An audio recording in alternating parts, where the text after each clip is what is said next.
Quancredible here to talk about chapter 37 of the Four Nights of Apocalypse. Now, this chapter kind of took a very interesting turn.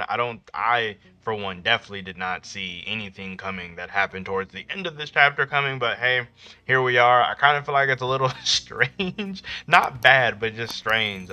In the beginning of the chapter, we do have the aftermath of Percival chopping off Kelly's horn. And Percival is like mad excited about this. And then we get more confirmation from Sin that weapons enchanted by magic earn more than just the magic traits. It doubles or triples the blade's strength and destructive force, which is really important, I feel like. And if the magic itself is the destroyer type, then the weapon can pack nearly 10 times the power, which is super important. I feel like this is great because it also ties back to Seven Deadly Sins. When you think about it, when Meliodas didn't have a proper weapon and he wasn't fighting, I guess, correctly, like when he wasn't using a sword, he was significantly nerfed because he could have been amplifying his power that much more to be doing more damage. And you could even go a step further and infer that if you have a sacred treasure or a, I guess, better made weapon, then your multiplier could potentially be even higher. I'll go out right now and say I'm not a power scaler, but I do enjoy looking at the power levels of things. I'm not going to get super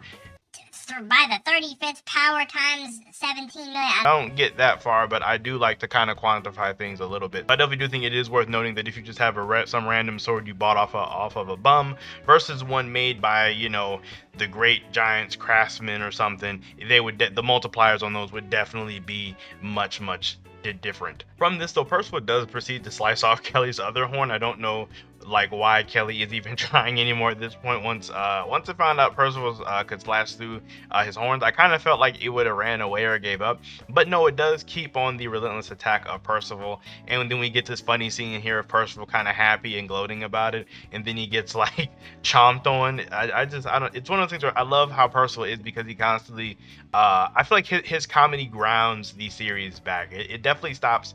Like, Percival has a very overpowered magic and he is overpowered in himself, but his personality grounds the series very well, I think, which is it's just really nice to see. And then from here we do have Nansen use his Misty Rain with his more of with a like sedative effect, which does eventually put Kelly to sleep. It's one of those things where Nansen's, as I said a long time ago, is a big problem of a character, not in like a really bad way, but in just how he is around. And like Nansen's has that utility of being this like potions, alchemist, medical type guy. So it's one thing I kind of feel like Nansen should have did this sooner to Kelly or did this to Ardberg. Like I feel like Nansen's it makes me worry because I feel like there's so many instances that we're going to see in the future where it's like, why didn't Nansen's just sedate him? Or like, I feel like we're going to be saying that, or at least I feel like I'm going to be saying that a lot. But from there, Ardberg does run away essentially because he isn't really much of a fighter.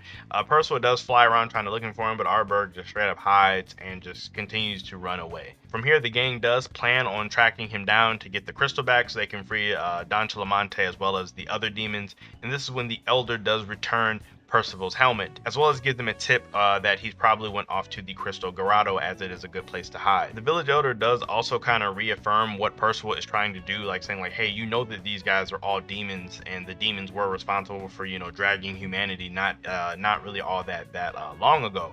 Which Percival does respond that, you know, just because they are demons doesn't mean that they're all bad people. You know, Percival does note that just because his grandpa was killed by a human, he shouldn't hate all humans. Or just because like his dad is a horrible holy knight doesn't mean that all holy knights are bad. They're good holy knights like Hauser. So Percival really does have a good view on the world, seeing it's just because there are some bad people, it's more of an individualistic thing, and you shouldn't kind of generalize everybody based off of the actions of a few, which is something a lot of people could learn from in real life. Just because one person in a group of something is bad does not make all of them bad. Not gonna get too political on here, but just saying. Message. From here, we do get a very interesting conversation between Sin and the Elder, because it's not really a full conversation, but this just them kind of just responding to each other, where Sin was just hoping he could get more of a chill nap. The Elder does remark at how odd Percival is, saying that's one of the Knights of the Apocalypse. A boy prophesies to spread hope across the world, and then he says, is he, with a question mark, which just opens the door for a lot of questions. I don't know if I'm just really stupid and it's really obvious what he's whatever the Elder is referring to, but I really don't know what he's talking about right here. It does kind of make me think, or I guess my initial thoughts were that the prophecy that Arthur and them are talking about to spread apocalypse and ruin on the world would be in regards to what Arthur and them are trying to do. So it's kind of like one of the things where you would flip everything to make it opposite, whereas Arthur and them are spreading apocalypse and ruin, and Percival is the hope that's going to undo that. So of course, like, Here we go. oh, this is going to get wordy. I already know it is. Of course, to bad guys, good guys are bad. Oh, I hate that. I hate that already just because it sounds wordy, but it's almost like take everything as the reverse, and maybe that's how Percival actually is, and the Chaos Knights have it the wrong way. Just, I don't know, just kind of something I'm thinking of or talking about. It sounds bad. If it's really wordy, I really do apologize. From here, they do make it to the Crystal Grotto, and Sin says this very ominous statement of that creepy magic force again. His, I bet. And it's like, Bro, what are you talking about, man? who are we talking about? Because there's no way he's talking about Ardberg. I really don't think he's talking about Ardberg. I feel like he's talking about someone else, but whoever this he is referencing again, I don't know who it could be. My initial thought is Pelgard. I don't know if you guys remember him, but he's that first Holy Knight that Percival faced off against when he first got his magic, that really wanted to see the full extent of Percival's abilities. I have been wanting Pelgard back in the series for a very long time now, just because I enjoy his character a lot. He's very fun, and he could be a potential mentor for Percival. But at the same time, I don't think this magic force would be Pelgard, because I don't know if Pelgard's magic force would be creepy, seeing as I don't see him as a creepy person. Nor do I think Sin could be talking about Ironside, because Ironside's magic force has never been noted to be creepy. Maybe powerful and ominous, but not necessarily creepy. So I don't know who Sin could be talking about. I feel like this is a character that we have not seen yet. I definitely don't think it is Ardberg. I just think it's somebody that we haven't seen before. I have no guess on who it could possibly be. But while inside the Crystal Grotto, while they're looking for Ardberg, the group does come to the conclusion that Ardberg probably isn't a fighter type. Nansons does note that he's worried because he didn't use his magic the entire time that they were fighting, which definitely notes to him being probably more of a magical fighter than an actual fighter. And he does note that his actual skills in like hand-to-hand combat, or I guess sword play or weapons combat, whatever that would be called when it's a rapier versus a staff. She notes that he's more of a militaristic amateur in comparison to Ironside. Percival even saying he's the weakest Holy Knight that he's fought so far. So it's like they're just dogging Ardberg in this moment. Listen to me when I say this. You are trash. And it's in this instance that this is when everyone in the group starts to shrink. And at first I thought it was some type of shrinking magic, but no, he's actually turning the entire group into babies. Ardberg says, you guys are right. If I was in a straight up fight, I would definitely lose. That's why I lured you guys here for my magic to take effect. And he is turning the entire group into babies, which is like, I definitely just didn't see this coming from Ardberg at all. I seen him as more of like this beast tamer guy, since he had the Serenose Kelly with him. So I thought he just had like a group of animals with him, or maybe he could command random beasts and stuff. But no, he has baby magic. Like, I don't even know what you would call that. It's so different, I guess.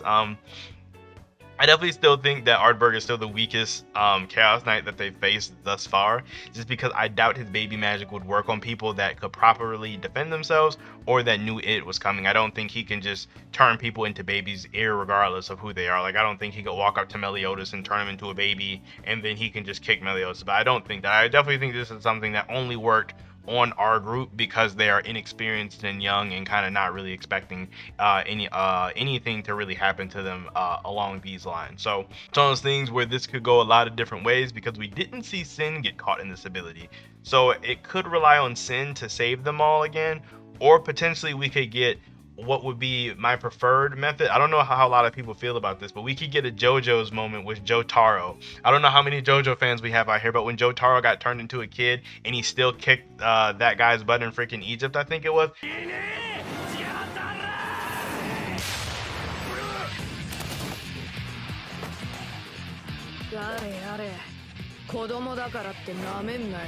That was so hype. So we get all of them as babies, still kick Ardberg's butt normally, that would be absolutely hype. But I understand that might not happen. It's probably more or less going to lean towards Sin to save them. Now, this chapter to me was probably like a solid 7, maybe even a 6.5, just because there wasn't really a ton of action. I mean, we did get the revelation about how magic reinforcing weapons does work in the verse, but we kind of already knew that if you were a reader of Seven Deadly Sins. If you weren't, it's not a big deal, but for a lot of us, we did already know that, so it didn't hit as hard to us. As well as, you know, just the bulk of the chapter of them chasing down Ardberg, as well as reaffirming what Percival's ideals were. It wasn't too crazy of a chapter overall when you really look at it. Still a good chapter, just not the craziest. So I'd love to know what you guys think would happen. My money is still on the group as children beating up Ardberg.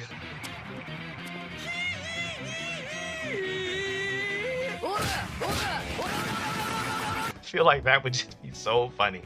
As well as, like, I mean, seeing Sin step in and do some more stuff and learning some more about Sin would be interesting.